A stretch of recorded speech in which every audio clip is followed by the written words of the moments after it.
Before we begin today, I want to say something quickly. If you've been following the podcast from the start, you probably noticed a small gap between episodes. I caught the flu, and battling the flu turned my voice into a mix of Batman and a broken chainsaw.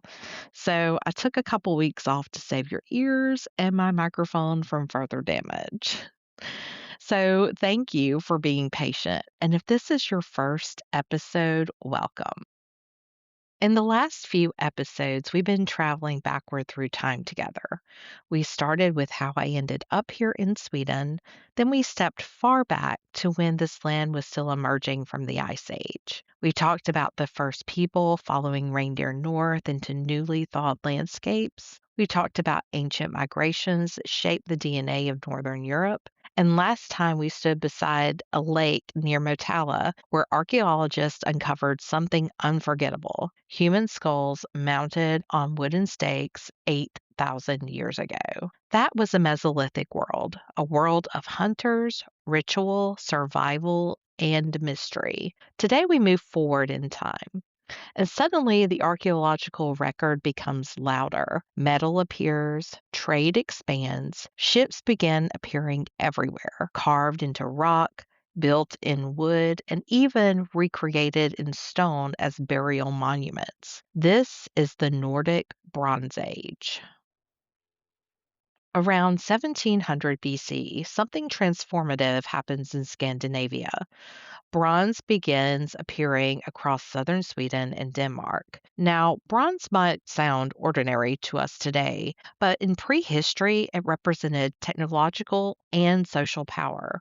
Bronze is an alloy, copper mixed with tin. Copper could be found in parts of Europe, but tin was rare. Scandinavia had almost none, which means every bronze object found in Sweden tells the same story. Someone traveled, or someone traded with someone who traveled, or someone controlled a network that stretched across huge distances. When archaeologists uncover a bronze sword in Sweden, they are not just finding a weapon, they are finding evidence of a continent wide system of exchange. Copper likely came from Central Europe or the Alps. Tin may have come from places as distant as Cornwall or Bohemia. That means Bronze Age Scandinavia was not isolated.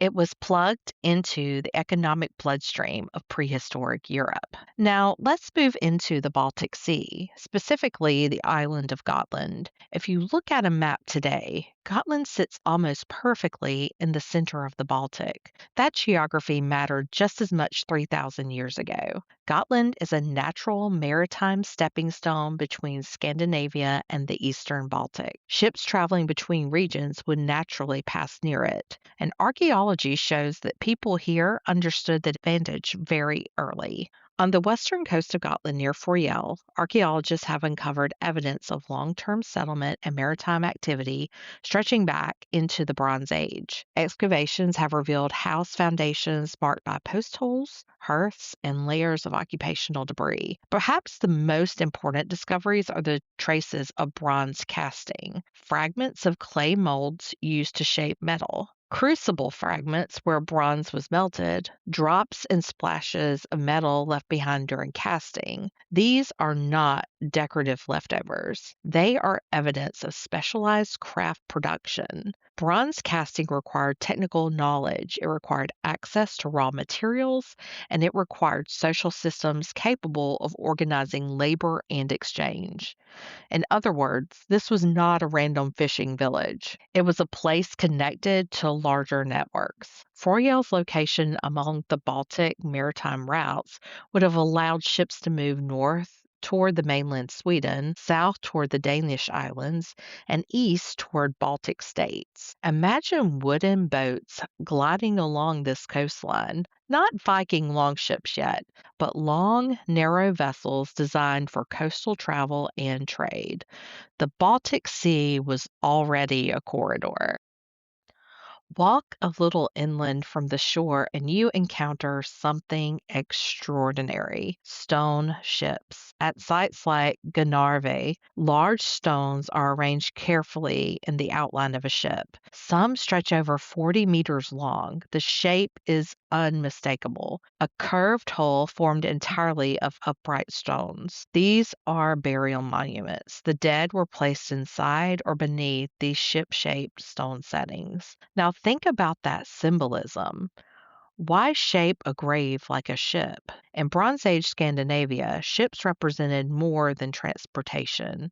They represented identity, they represented power, and perhaps most importantly, they represented journey. Many archaeologists believe the ship symbolized the voyage to the afterlife. Others believe it reflected the status of maritime leaders whose lives were tied to the sea travel and trade. Standing at Glenarve today, you can look across open land toward the Baltic Sea. The monument mirrors the horizon, a ship carved into the earth facing the water, land echoing ocean.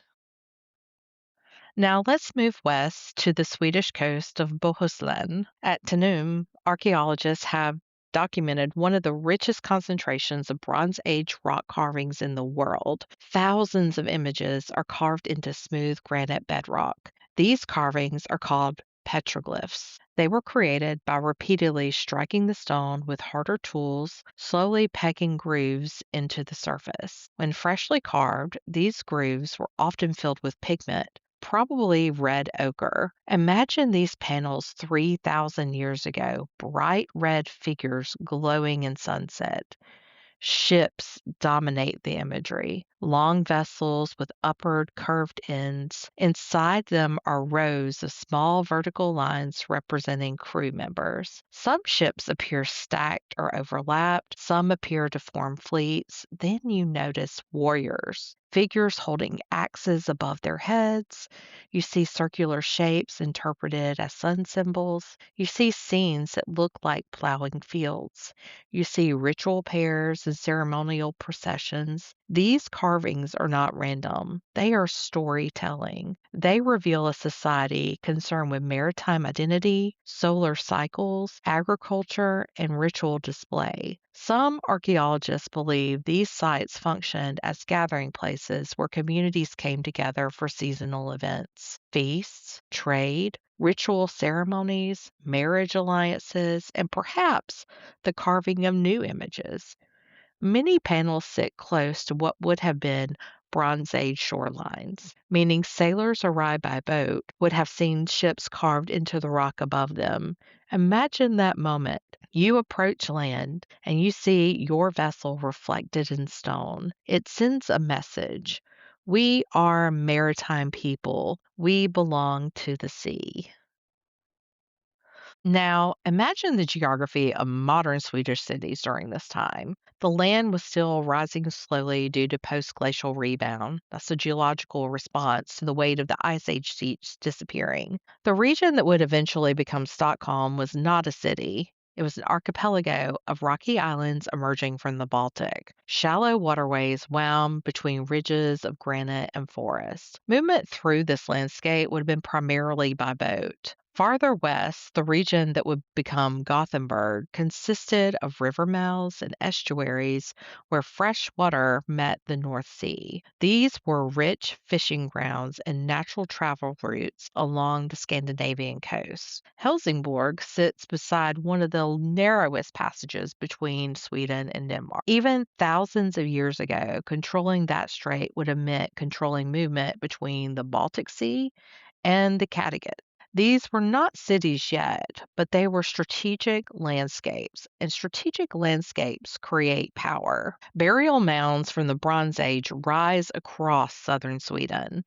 Large earthen barrows placed on hills and ridges overlooking land or water. Inside, archaeologists have found bronze swords, spearheads, ornate belt plates, spiral jewelry, and razors shaped like ships. Not everyone was buried with these objects. Some individuals were clearly more powerful than others. Bronze was rare. Owning it signals status. Being buried with it signaled prestige that extended beyond death. This is the period when visible hierarchy becomes part of Scandinavian society. Power is no longer invisible, it is worn, displayed, and buried.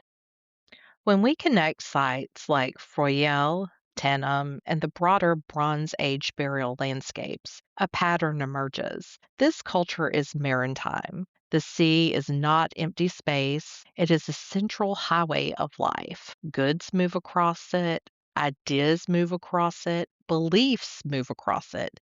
Amber from the Baltic traveled south into the Mediterranean. Artistic motifs traveled north. Scandinavia was part of a much larger prehistoric network. When you stand on Gotland today and look out across the Baltic Sea, the horizon has not changed. The wind still moves the same water. Bronze Age sailors saw that same line where sky meets sea. And when you stand at Tanum looking at ships carved into granite 3,000 years ago, you are seeing one of the earliest visual expressions of Scandinavian identity. Long before Vikings, long before kingdoms, there were ships, ships cast in bronze, ships carved into stone, ships built from wood. They carried people, ideas, wealth, and belief across the north, and they shaped the world that Sweden would eventually grow from. Next time, we move forward into the Iron Age, when new technologies and shifting societies begin laying the groundwork for the Viking world. But for now, remember this: before there were cities, before there were kings, there were ships, and they ruled the north.